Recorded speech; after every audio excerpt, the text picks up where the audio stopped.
So before I tell you more about this intensely biodiverse area called the Sierpe wetland, the Sierpe mangroves, I think it's important for me to describe this wonderful resort called the AGUILA de Osa, which was home for me for almost like 3 nights, 4 days. Now this AGUILA de Osa is the destination for adventurers, I believe, from around the world, and this offers, as I could see, the most convenient access to the Corcovado National Park, the Cano Island Biological Marine Reserve, and of course many more array of adventures.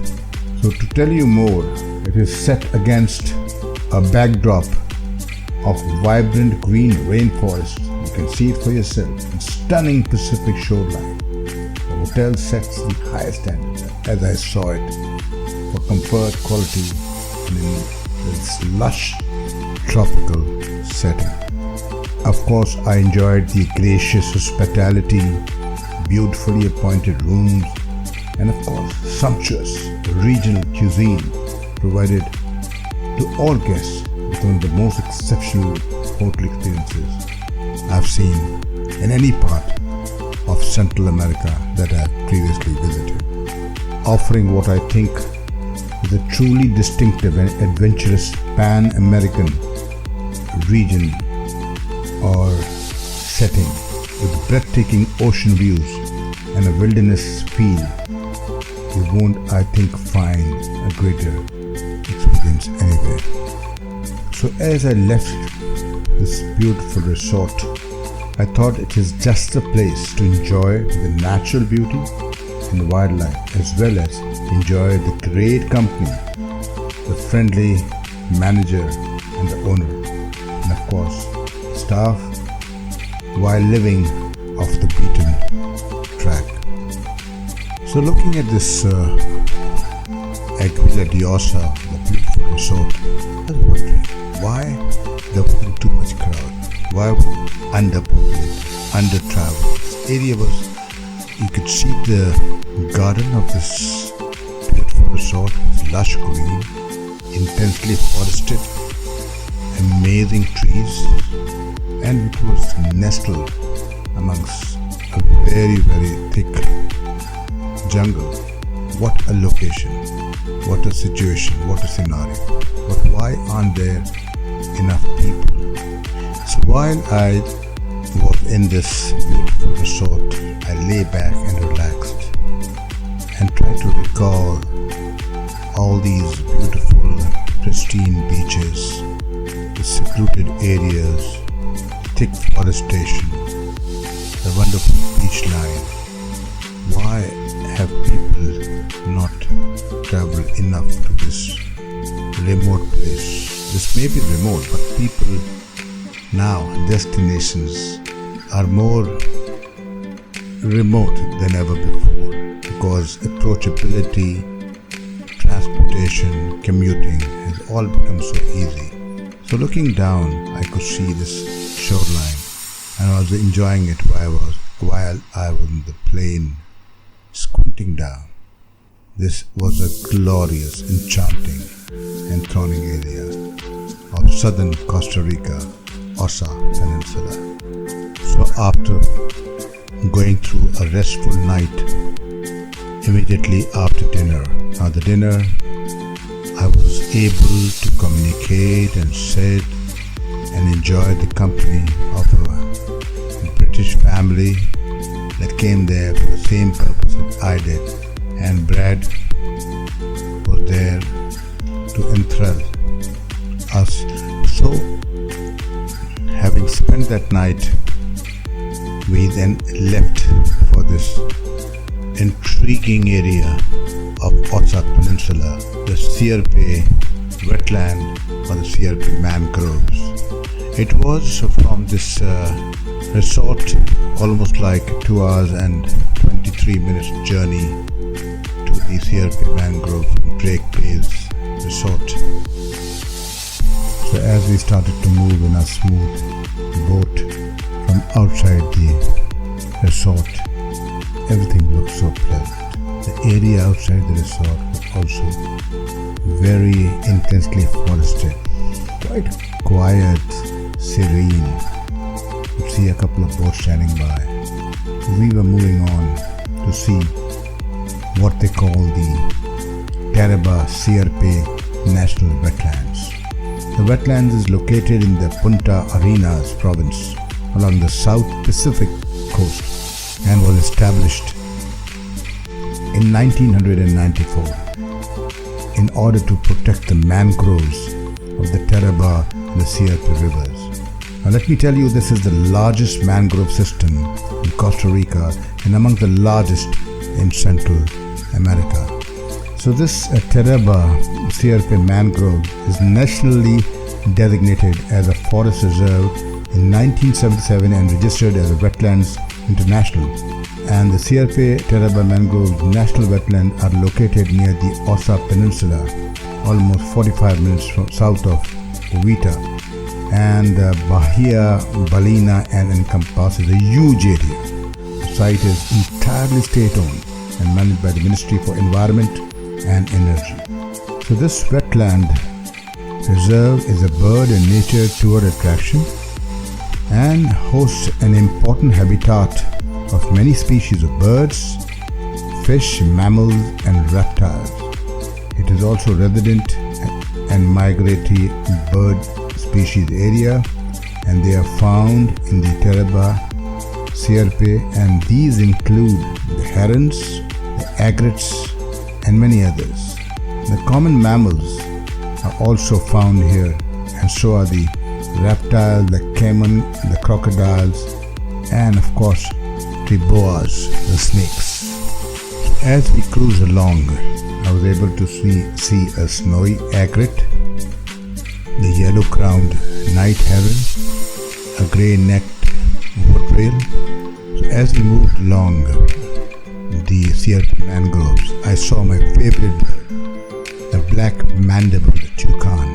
And to see this bird in its natural habitat in the wild, hopping from tree to tree, nestled amongst this beautiful forest, all in the live, was absolutely stunning sight. One can never forget. Of course, to continue on, I finally saw a snake very close, almost like 5 feet away, 6.5 feet long, the northern tree boa. I couldn't believe my eyes. I was so close to this northern tree boa. My guide Carlos was kind enough to take the boat very close to the huge snake, my closest ever, and I was able to take pictures and videograph this reptile. Next, I was able to see an ANHINGA bird, which is a very interesting bird. It swims like a snake while it's catching the fish. This is amazing. Then came the grey-necked woodrail, the buff-throated SALTATOR. These birds are endemic to the Sierpe mangrove, the Sierpe wetlands. So as we cruised along, we saw primates. We saw the spider monkeys, we saw the white-fronted capuchin, and of course the noisiest monkey, the howler monkey. And I was able to experience the communication between the howler monkey and my guide Carlos, the experience in this area. And this was an amazing experience, an amazing time that I spent here with the howler monkey shouting and grunting in response to my guide Carlos. Here I must apologize, while you can hear the grunts and the sound of the howler monkey, the video is shaky because we were actually anchored on a boat, so it was not easy and stability was poor. So one of the most intriguing and memorable movement was through this mangrove when our navigation was halted by a very intense bunch of plants called the water hyacinth. Now these water hyacinth plants, as you can see them, they grow intensely. Their leaves are thick and bulbous and they prevent navigation. They're so thick, the roots get down into the earth, and not only do they oxygenate the area, they're absolutely amazing, and they're loaded, they're full. You can see how intense they were, how difficult it was for us to navigate the boat. And this is exactly what happens to the fish when they occur in intensely large numbers.